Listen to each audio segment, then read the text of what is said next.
کراچی میں سرد موسم کے ساتھ دل کے مریضوں کی تعداد بھی بڑھنے لگی ہے۔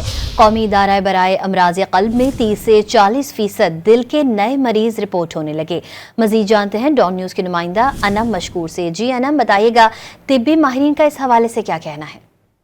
جی بالکل، کراچی میں موسم سرد ہوتے ہی دل کے مریضوں کی تعداد میں واضح اضافہ دیکھا جا رہا ہے۔ قومی ادارہ برائے امراض قلب کے اگر ہم جاری کردہ عدد و شمار کی بات کریں تو ان کا یہی کہنا ہے کہ 30 سے 40% ان کی ایمرجنسی اور OPD میں لوڈ بڑھ گیا ہے۔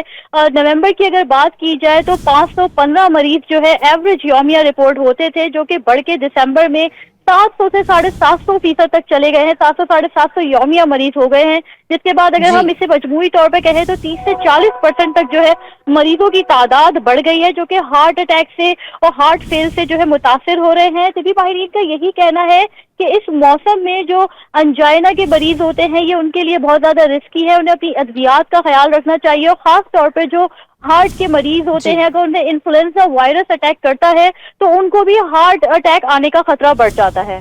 انم مشکور اپڈیٹ کریں تھی، آپ کا بہت شکریہ۔